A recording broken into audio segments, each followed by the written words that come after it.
꽤 오래전인 것 같은데요. 미국 시애틀에 있는 한 교회에서 예수님은 당신에게 어떤 분이십니까? 라고 묻는 캠페인을 진행한 적이 있습니다. 사람들에게 예수님이 그들의 인생에 어떤 분인지 스스로 질문을 던지고 그 답을 찾아가도록 도와주자는 취지로 버스의 안내판이나 페이스북, 성도들이 타고 다니는 차에 예수님은 빈 밑줄이라는 문구를 올려놓으면 사람들이 그걸 보고 홈페이지로 찾아와서 예수님이 어떤 분인지 자기 생각을 적어놓도록 만들었다고 하더라고요. 캠페인이 시작되고 얼마 안 돼서 조회수가 150만 건을 넘어서고 7만 5천 명의 사람들이 찾아와서 자기 생각을 남겼다고 합니다. 어쨌든 캠페인은 성공한 거죠. 그런데 교회를 다니는 사람이든 교회를 다니지 않는 사람이든 그 도시에 사는 모든 사람들에게 이 캠페인을 하다 보니까 그중에는 무신론자들이나 교회를 싫어하는 사람들도 많이 있지 않았겠습니까? 그러다 보니까 하나님을 모독하고 악의적인 내용을 적는 사람들도 많았겠죠. 농담이나 터무니없는 내용을 적는 사람들은 물론이고 나중에는 해커들까지 찾아와서 이 홈페이지를 공격하는 일도 있었다고 하더라고요. 그래도 그게 다 사람들이 예수님에게 반응을 보이는 거라고 생각해서 이 캠페인을 멈추지 않고 해나갔다고 합니다. 그래서 진지하게 그 빈칸에 적은 고백들을 쭉 읽어내려가면서 이 시대를 살아가는 사람들이 예수님에 대해 이런 생각을 가지고 있구나 생각해보게 됐다고 하더라고요. 예수님은 우리의 친구다. 예수님은 은혜다. 예수님은 행복이다. 예수님은 살아계시는 분이다. 예수님은 진정한 삶이다. 예수님은 우리가 인간다운 인간이 되는 길을 보여주시는 분이다. 예수님은 나의 주인이다. 그런데 그러면서 정작 이 교회의 성도들이 그 글을 읽어내려가면서 큰 은혜를 받게 됐다는 겁니다. 사실 캠페인의 목적은 현대를 살아가는 사람들이 너무 바쁘고 세속화되다 보니까 예수님에게 무관심하게 되잖아요.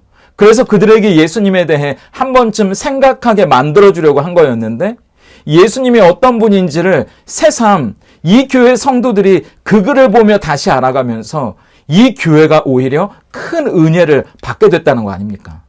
그래서 아예 그 교회는 이 교회 입구에 이렇게 문구를 붙여놨다는 거예요.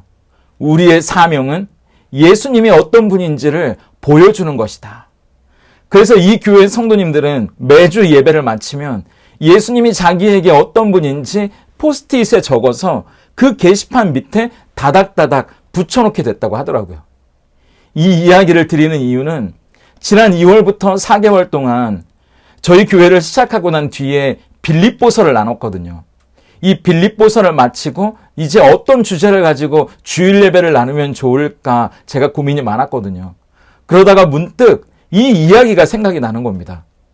그러면서 저도 예수님이 저에게 어떤 분인지 노트에 하나씩 둘씩 적어봤거든요. 예수님은 내 십자가를 자기 십자가처럼 짊어지신 분. 예수님은 내가 누구보다 빛나기를 원하시는 분. 예수님은 나의 창조자. 그래서 내 부끄러움을 누구보다 잘 알고 계시는 분. 예수님은 나를 사랑하는 내 인생 최고의 주인. 예수님은 나의 찬란한 우주. 그렇게 쭉 적어내려 가는데요. 저도 모르게 제 안에 감동이 차오르기 시작하는 거예요. 그러면서 우리 교회 성도님들이 몇 분 되지는 않지만 그분들도 생각하니까 갑자기 제 안에 감동이 또 되더라고요. 몇 주 전에 한 분이 예배를 마치고 전화를 주셨거든요. 이분은 아직 스스로 본인이 솔직히 예수님을 믿지 못하겠다고 말씀하시는 분이에요. 그런데 꾸준히 예배를 참석하시면서 설교를 듣는데 궁금한 게 생기신다는 겁니다. 그런데 제가 너무 감사한 거 있죠. 왜냐하면 보통은 궁금해지는 게 아니고요. 그냥 귀를 닫아버리거든요. 그리고 점점 발길을 끊게 되거든요. 그런데 궁금하다는 건 이제 들리기 시작한다는 거잖아요. 얼마나 감사합니까? 그리고 또 이제 신앙생활을 시작한 성도님도 계시는데요. 이분이 세례를 어떻게 받을 수 있는지 물어보시는 거예요. 그러면서 본인이 영적으로 성장해 가고 싶다고 말하는 겁니다. 그분 생각도 나는 거예요. 그리고 또 우리 교회에는 질풍노도의 청소년도 3명씩이나 있거든요. 이런 성도님들에게 가장 필요한 분이 누굴까? 바로 예수님 아닌가? 그런 생각이 드는 겁니다. 이제 기독교에 관심을 갖기 시작한 분에게 가장 필요한 게 뭐겠습니까? 복음의 시작이요 끝이자 그 자체인 예수님의 이야기 아니겠어요? 영적으로 막 걸음마를 뗀 초신자에게 필요한 이야기도 뭐겠습니까? 예수님이 어떤 분이시고 우리를 위해 무엇을 행하셨는지 그 이야기잖아요. 그럼 저같이 신앙생활을 오래 한 직분자, 목사의 식어진 마음도 뜨겁게 만들 수 있는 이야기는 뭐겠습니까? 짜증을 물리치는 법, 권태를 이기는 비결, 설교 잘하는 법, 교회 성장의 A, B, C 그런 거겠어요? 아니잖아요. 여전히 저의 심장을 뛰게 만드는 것도 역시 예수님 이야기라고요. 하나님의 아들이 나를 사랑하셔서 기꺼이 인간의 모습으로 이 땅에 오셨다. 십자가를 지셨다는 그 믿기지 않는 사랑의 이야기요. 죄와 사망의 권세를 이기시고 부활하셨다는 놀라운 승리의 이야기요. 장차 예수님과 함께 하게 될 저 하늘에서의 삶, 그리고 이 땅에서 그분과 살아가게 될 하나님 나라의 가슴 벅찬 소망의 이야기요. 그 이야기만이 이 식어진 가슴에 불을 붙이고 다시 기도에 무릎을 꿇게 만드는 힘이 되더라고요. 그래서 오늘부터 기대함을 가지고 요한이 전하는 예수님의 이야기, 요한복음을 함께 나누려고 마음을 먹었습니다. 여러분에게 예수님은 어떤 분이세요? 캠페인의 빈 밑줄처럼 오늘 말씀을 통해 각자의 마음에 예수님은 나에게 이런 분이라고 새겨질 수 있기를 바라고요. 이 예수님의 이야기가 내 귀에서만 끝나는 게 아니라 일주일 내내 우리가 살아가는 그 자리에서 내 마음에 메아리 칠 수 있으면 좋겠다. 그런 생각이 들고요. 이 예수님의 이야기가 나의 이야기로 이어지고 우리 가정의 이야기로 이어지고 우리 교회들의 이야기로 이어지기를 소망하면서 이 요한복음을 시작해 보는 겁니다. 자, 그럼 우선 성경에는 예수님에 대해 기록한 복음서가 총 4권 있는데요. 그중에 마태복음, 마가복음, 누가복음 이 3권을 공관복음서라고 부르잖아요.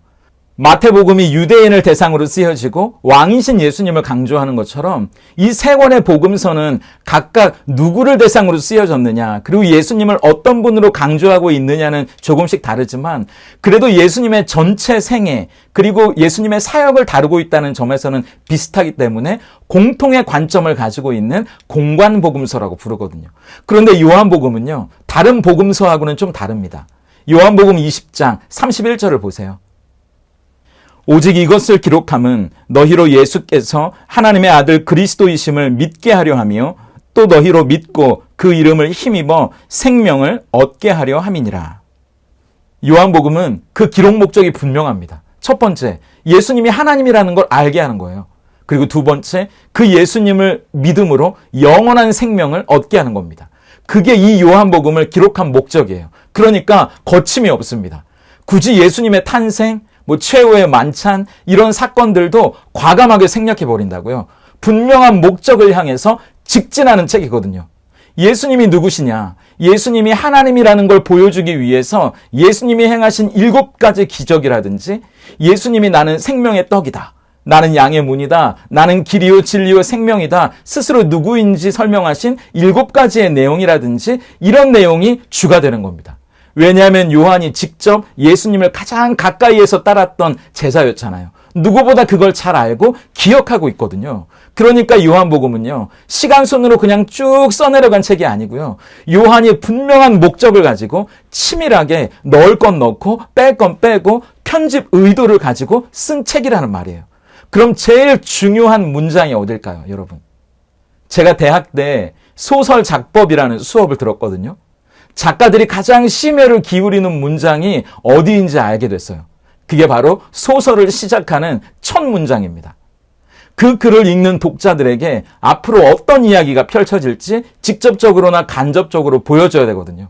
뭔가 호기심을 주거나 읽고 싶어지게 만드는 매력을 첫 문장에 넣어야 됩니다. 이순신 장군을 주제로 한 김훈 작가의 칼의 노래라는 소설이 유명하잖아요. 그 소설의 첫 문장이 이렇게 시작합니다. 버려진 섬마다 꽃이 피었다. 이 문장에서 꽃이 피었다로 할지 꽃은 피었다로 할지를 두고 이 김훈 작가가 며칠을 고민했다는 건 유명한 얘기잖아요. 그만큼 첫 문장이 중요하다는 이야기입니다. 그러니까 특별히 다른 복음서와 달리 예수님이 하나님이라는 뚜렷한 편집 의도를 가지고 쓴 요한복음의 첫 문장이라면 요한이 얼마나 고민했겠어요. 그럼 어떤 표현으로 이 장엄한 예수님의 이야기를 열고 있는지 한번 볼까요? 1절입니다. 태초에 말씀이 계시니라. 이 말씀은 하나님과 함께 계셨으니 이 말씀은 곧 하나님이시니라. 우리가 알고 있는 시작, 창세기 1장 1절, 태초에 하나님이 천지를 창조하시기 전에 이미 예수님이 그곳에 계셨답니다. 그리고 선포하는 거예요. 예수님의 이름은 말씀이다. 그리고 예수님이 하나님이시라고요. 이때 말씀이라는 뜻을 가진 헬라어가 로고스인데요. 요한이 예수님을 로고스, 말씀이라고 부르는 이유가 있어요. 이 로고스, 말씀이라는 말은요, 그 당시에 유대인과 이방인들 모두에게 예수님이 하나님이라는 걸 설명하기에 너무 좋은 단어였거든요. 먼저 헬라 지역에 사는 이방 사람들에게는 이 로고스라는 말이 굉장히 익숙한 단어입니다. 이 헬라 그리스 문화권은 철학이 발달하지 않았습니까? 기원전 6세기부터 철학자들이 세계를 움직이는 어떤 법칙을 설명할 때 로고스라는 용어를 사용했거든요. 우주가 창조됐을 때도 뭔지는 모르지만 이 우주가 로고스의 힘과 계획, 그 원리에 의해서 움직여지고 있다고 믿었으니까요. 하나님은 말씀으로 이 세상을 창조하시잖아요. 그리고 기적을 일으킬 때도 말씀으로 하시죠. 우리를 구원할 때도 말씀으로 하시고요. 우리에게 축복을 주실 때도 말씀으로 하세요. 이 세상에 자기를 나타내실 때도 항상 선지자나 백성들에게 말씀을 통해서 하나님은 자기를 나타내세요. 그런데 이방인에게 세상을 움직이는 법칙, 로고스이든 유대인들에게 하나님의 능력의 말씀이든 이 말씀, 로고스라는 단어가 뭘 연상시킨다고요? 어떤 절대적인 존재를 자연스럽게 연상시키는 단어였다는 겁니다.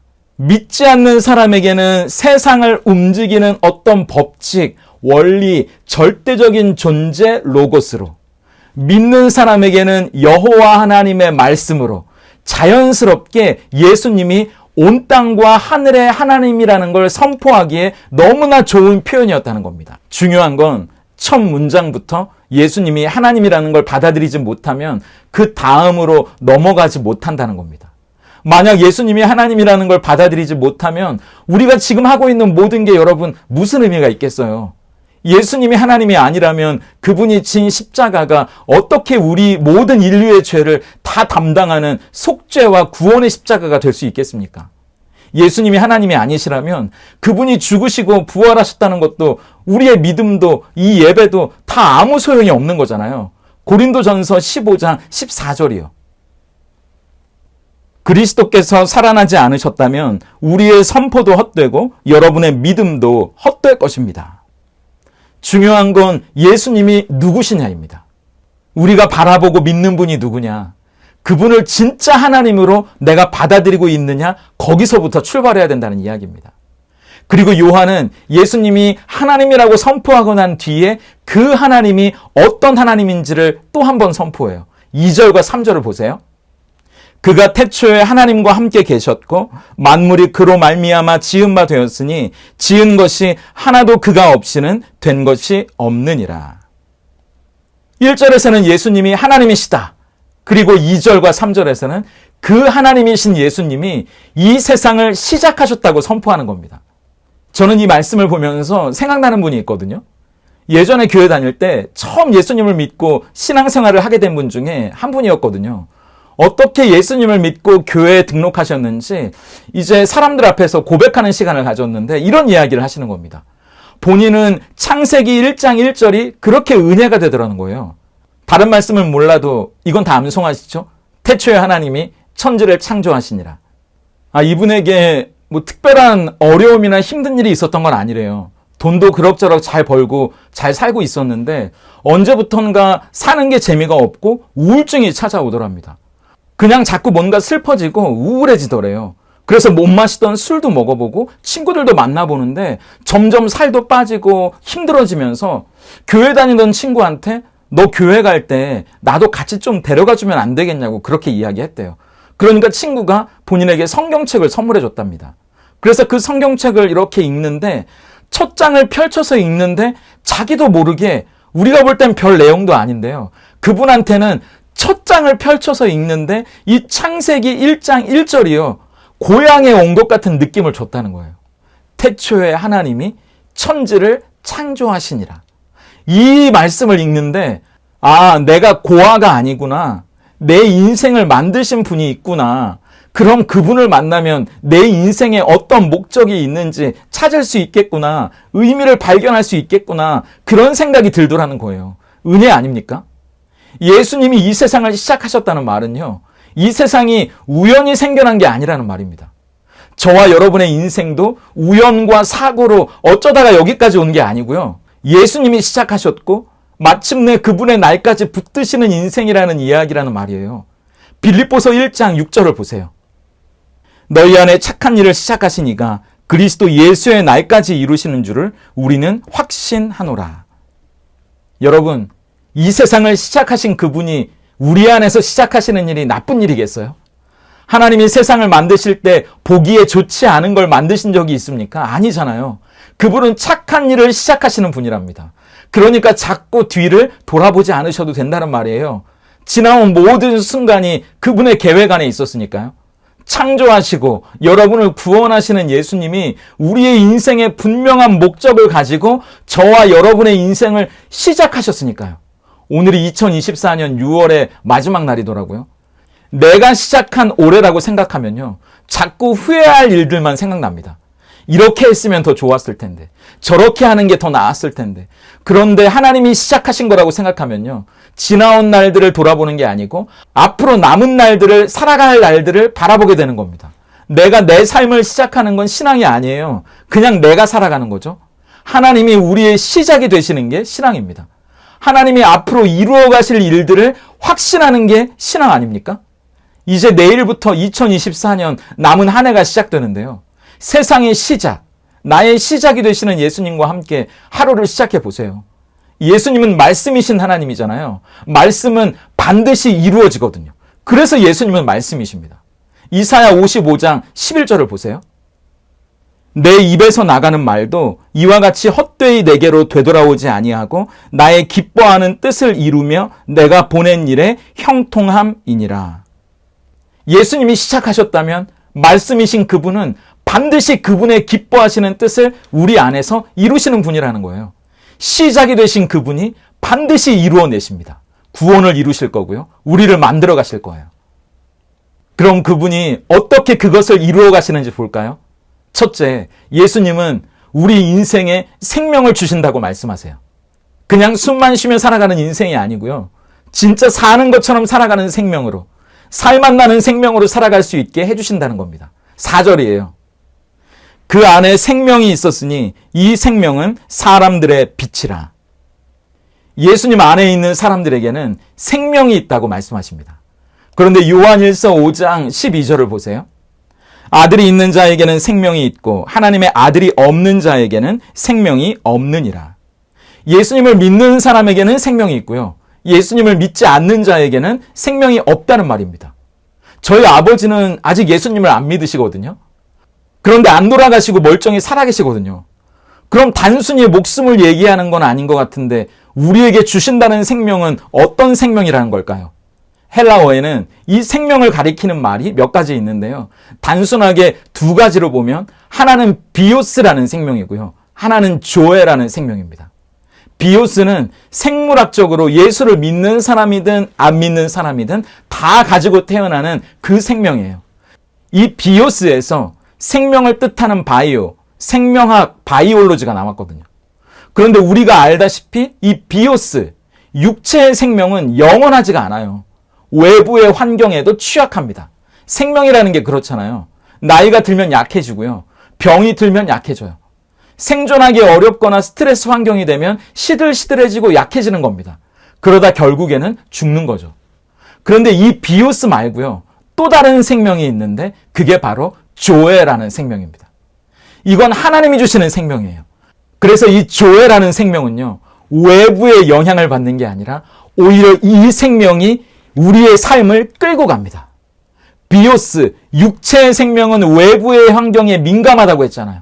어려움이 생기면 약해지고요. 병이 들면 약해지고요. 스트레스 상황이 되면 시들시들 흔들려요. 그런데 이 예수님 안에 있는 생명, 조에는 외부의 환경과 조건에도 약해지지 않습니다. 이 생명은 하나님의 생명, 영적인 생명이기 때문에 영향을 받는 게 아니라 오히려 우리의 삶에 힘을 주고 그 삶을 끌고 간다는 거예요. 여러분 생각해 보세요. 이름 모를 잡초도 끈질긴 생명력이 있다는데 하나님의 생명에는 대체 얼마나 큰 힘이 있겠냐고요. 우리가 상상할 수 없는 힘이 그 안에 있지 않겠습니까? 그러니까 코로 숨쉬는 비오스의 생명은 조금만 힘들면 나 죽겠네 그러고 나이가 들면 또 쇠약해지지만 하나님의 생명, 이 조에는 그렇지 않아요. 어려움이 찾아오거나 문제가 생겨도 힘이 있고요. 생기가 있는 거예요. 나이가 든다고 약해지는 게 아닙니다. 오히려 꿈을 꾸고 희망을 갖게 만드는 거예요. 얼마 전에 저희 집 거실 화병에 못 보던 화초가 있어서 봤거든요. 제가 아무리 봐도 대파인 거예요. 설마 대파를 꽂아놨을까 잘못 봤나 싶어서 제가 이게 뭐냐고 아내에게 물어봤거든요. 그러니까 대파가 맞다는 겁니다. 그래서 제가 아니 왜 파를 화병에 꽂아놨냐고, 요새 살림살이가 많이 힘드냐고 그랬거든요. 그러니까 요새 그렇게 대파를 키우는 집이 많다 그러더라고요. 뿌리만 살아있으면 위에만 살살 잘라서 먹으면 다시 자란다는 겁니다. 생명이 있으니까요. 생명이 있으면 어려운 일이 있어도 힘든 일이 있어도 안 죽는다는 거예요. 질기게 살아남는다는 겁니다. 잘려도 계속 파릇파릇 꽃을 피우고 자라난다는 거예요. 어떻게 그럴 수 있습니까? 생명이 있으니까요. 살아있으니까요. 고린도 후서 4장 8절부터 10절까지 공동번역으로 한번 보세요. 우리는 아무리 짓눌려도 찌부러지지 않고 절망 속에서도 실망하지 않으며 궁지에 몰려도 빠져나갈 길이 있으며 맞아 넘어져도 죽지 않습니다. 이렇게 우리는 언제나 예수의 죽음을 몸으로 경험하고 있지만 결국 드러나는 것은 예수의 생명이 우리 몸 안에 살고 있다는 사실입니다. 맞아요. 예수의 생명이, 그 조회가 우리 안에 있으면요, 그 조회가 어떤 어려움과 힘든 일이 있어도 거기에 걸려 넘어지더라도 오히려 그 조회가 나를 일으켜 세운다는 겁니다. 그런데 그 생명은요, 신기한 게요, 나 혼자 가지고 있을 때도 좋지만 함께 나누면 그게 2배가 되고 3배가 된다는 사실이에요. 요한일서 1장 2절을 메시지 성경으로 한번 보세요. 생명의 말씀이 우리 눈앞에 나타나셨습니다. 우리는 그것을 똑똑히 보았습니다. 이제 우리가 목격한 것을 여러분에게 과장 없이 있는 그대로 말씀드리겠습니다. 너무나 놀랍게도 하나님 자신의 무한하신 생명이 우리 앞에 모습을 드러냈습니다. 요한이 감격해서 계속 말하고 있는 겁니다. 생명의 말씀이 우리 눈앞에 나타났다는 겁니다. 하나님의 생명, 그 조회가 우리 앞에 모습을 드러냈다는 거예요. 그게 누굽니까? 예수님이잖아요. 그걸 교회 성도들에게 알리고 있는 거예요. 이어지는 3절과 4절을 보세요. 우리가 그것을 보고 듣고서 이제 여러분에게 전하는 이유는 우리와 더불어 여러분도 아버지와 그분의 아들이신 예수 그리스도와의 사귐을 경험하게 하려는 것입니다. 우리가 이 편지를 쓰는 목적은 여러분도 이 사귐을 누리게 하려는 것입니다. 그러면 여러분의 기쁨으로 인해 우리의 기쁨도 2배가 될 테니까요.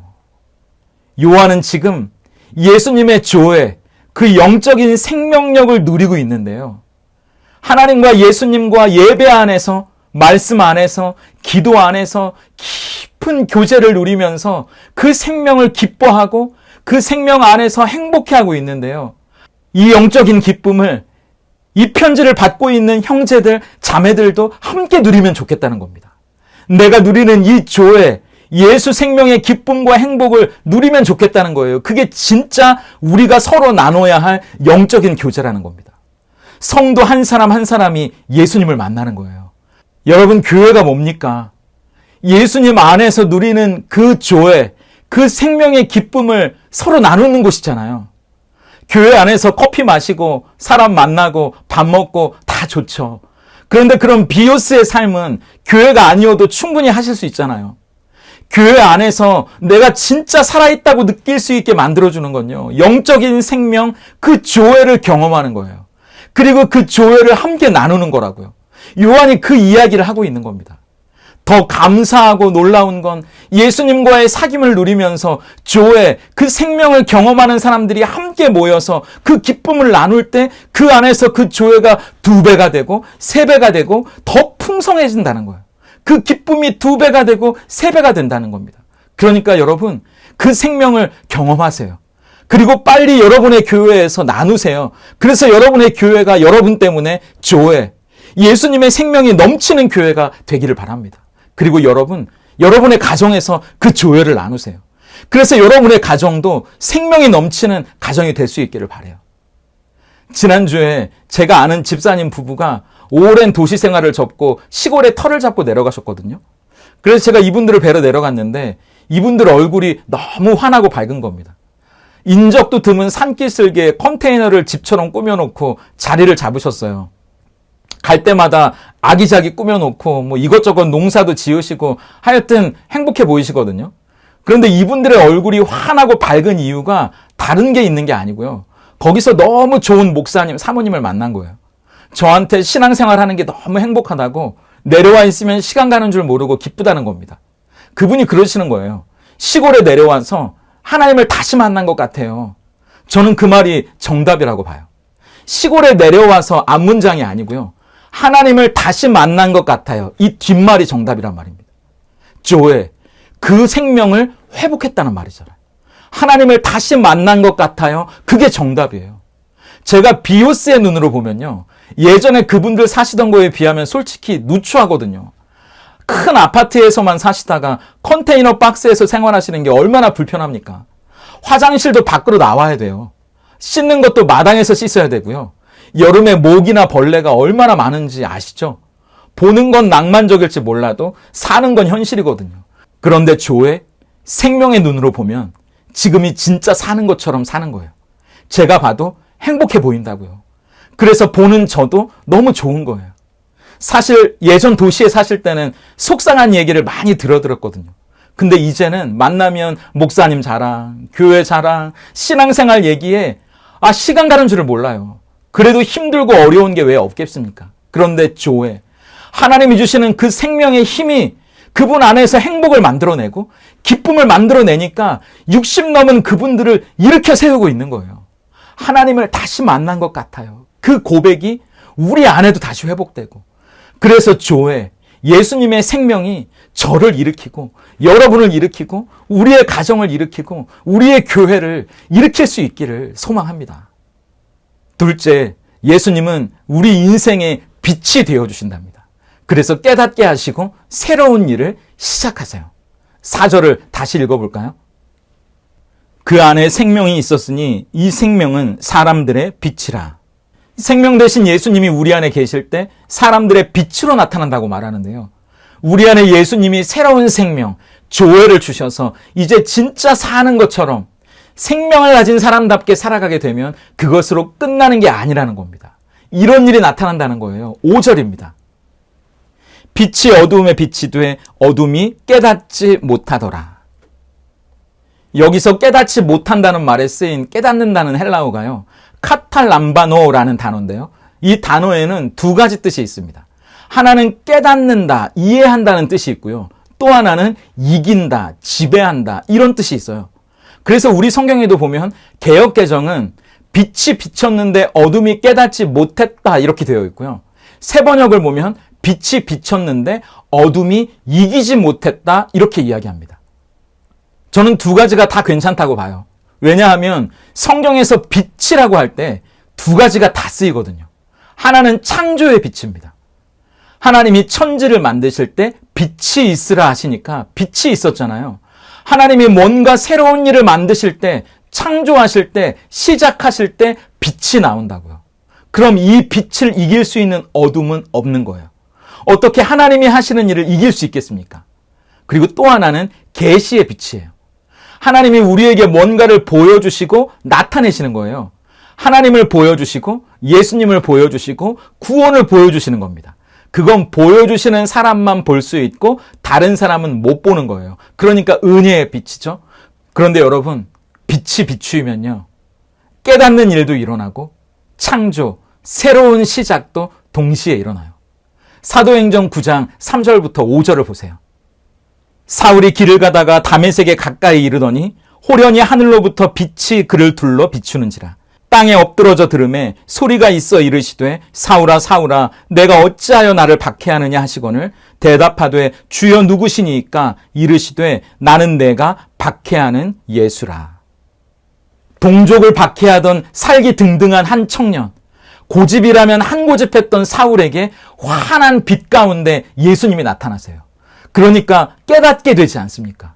그런데 그게 끝이 아니에요. 그동안 붙잡고 있던 자기 고집, 자기 신념, 자기 가치관, 그걸 다 내려놓게 되는 겁니다.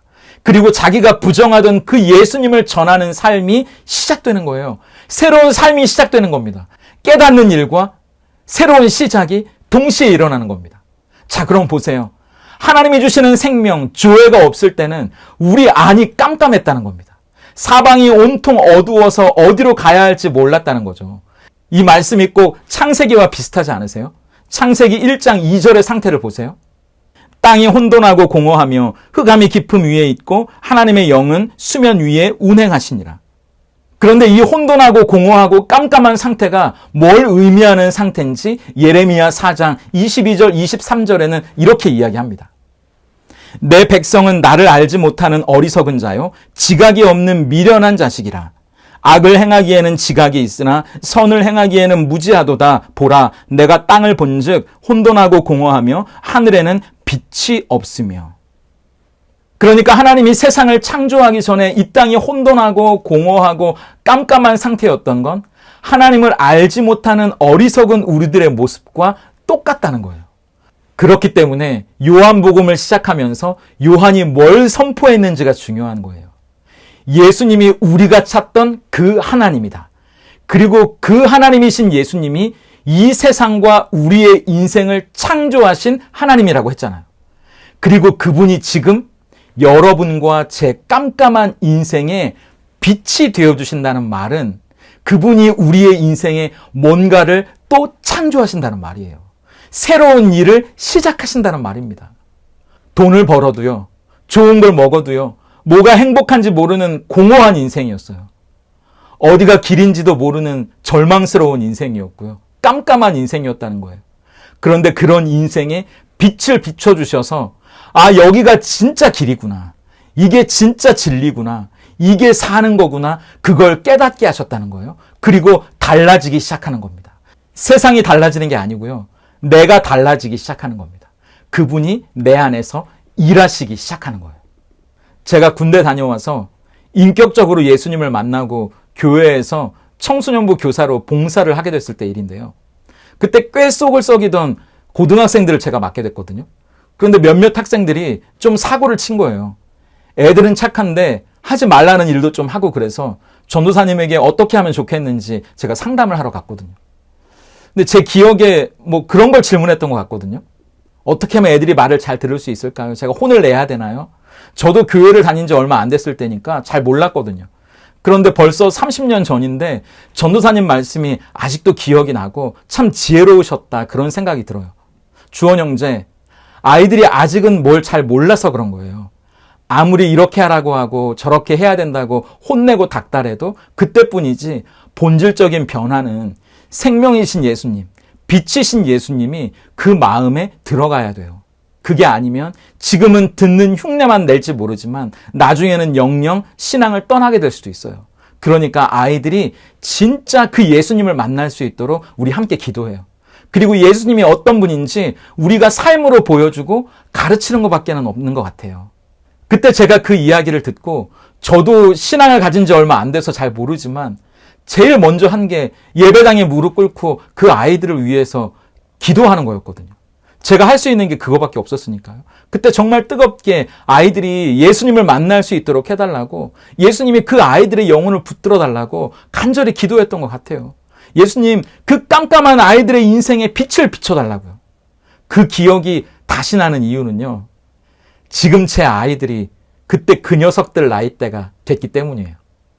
요새 제 아내랑 제 아이들이 신경전을 벌여요. 성적 때문에 신경전을 벌이고요. 생활 습관 때문에 신경전을 벌이고요.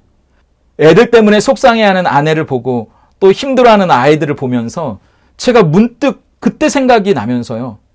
깜깜해 보이는 아이들의 인생에 예수님이 빛을 비춰달라고 기도하는 거예요. 여러분의 자녀는 좀 괜찮으세요? 그러면서 이 시꺼먼 우리들의 마음은 뭐 별반 다를 게 있나? 그런 생각도 드는 겁니다. 우리의 마음도 여전히 예레미야 말씀처럼 어리석고 지각이 없는 미련한 마음이잖아요. 하나님을 바라본다고 하면서 세상의 우상으로 가득 차서 정신이 없어요. 혼돈하고 공허하고 빛이 없는 마음이 우리의 마음이잖아요. 그래서 저는 요한복음을 시작하면서 우리 예배를 위해서 이 말씀을 붙잡고 계속 기도하고 있거든요. 고린도 후서 4장 6절입니다.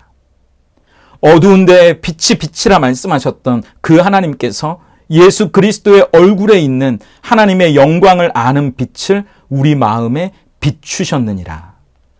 예배하러 모인 우리들의 마음에 빛이 비쳐야 되는 거예요. 건물이 빛나는 게 아니고요. 사람이 빛나는 것도 아니고요. 심지어 설교가 빛나는 것도 아니고요. 예수님이 영광 가운데 가장 아름답게 빛나셔야 세상에 우리가 부러워하던 게 더 이상 안 부러워지는 거 아닙니까? 세상에 못 가져서 그렇게 안달복달하던 게 더 이상 우리를 괴롭게 만들지 못하는 거 아닙니까? 예수님의 그 찬란한 빛 앞에서 빛을 잃어버리니까요. 그렇게 끊지 못하던 걸 놓을 수 있는 거 아닙니까? 뭐가 가장 아름다운지 깨달아야 새로운 삶이 시작될 수 있는 거니까요. 뭐가 가장 찬란하고 아름답게 빛나는 줄 알아야 세상의 그 어떤 것도 그 앞에서 빛을 잃어버린다는 걸 알게 되는 거니까요. 누가 하라고 해서 하지 말라고 해서가 아니고요. 우리의 예배 가운데 예수님의 얼굴에 있는 하나님의 영광을 아는 빛이 우리들의 마음에 비쳐야 진짜 붙잡아야 할 걸 깨닫고 새로운 삶을 시작할 수 있는 거라고요. 그래서 하나님 예배 가운데 빛을 비춰달라고 기도하기 시작했어요. 그때 5절이 우리의 현실이 되는 거 아닙니까? 세 번역으로 읽어볼까요? 그 빛이 어둠 속에서 비치니 어둠이 그 빛을 이기지 못하였다. 어둠은 여러분을 이길 수 없답니다. 아니, 정확히 세상은 예수님이 여러분 안에서 하시는 일을 막을 수 없다는 거예요. 그러니까 그 빛이 우리 자녀들에게 비추이기를, 내 안에 비추이기를, 그래서 이 무지한 자가 깨달을 수 있기를 기도하는 거예요. 예수님의 빛이 비쳐야 사울처럼 붙잡고 내려놓지 못하는 내 고집, 내 신념, 이 못된 성격, 기질, 편견, 그런 것들이 깨질 수 있는 거니까요. 내려놔지는 거니까요. 그리고 빛이 있으라 새로운 창조가 이 인생에 일어날 수 있는 거니까요. 내 자녀들의 인생에 일어날 수 있는 거니까요. 우리의 가정에, 우리 교회에 그게 일어날 수 있는 거니까요. 그 삶이 어떤 삶일지 기대되지 않으세요? 이제 7월이 시작됩니다. 요한이 전하는 예수님의 이야기로 2024년의 하반기를 시작하는데요. 세상의 시작, 내 삶의 시작이 되시는 예수님, 조회, 내 삶에 힘을 주시는 그 놀라운 생명이 되시는 예수, 빛이 있으라 영광의 빛을 비춰주셔서 깨닫게 하시고 새로운 창조의 역사를 내 안에, 우리 가정에, 우리 교회에 이루어 가시는 그 예수님과 함께 걸어가는 저와 여러분이 되기를 기대하고, 그 일을 이루어 가시는 그분 앞에 그분을 막아설 수 있는, 그분을 이길 수 있는 그 어떤 어둠은 없다는 사실을 신뢰하고 당당하게 멋지게 걸어가는 저와 여러분도 되실 수 있기를 응원합니다.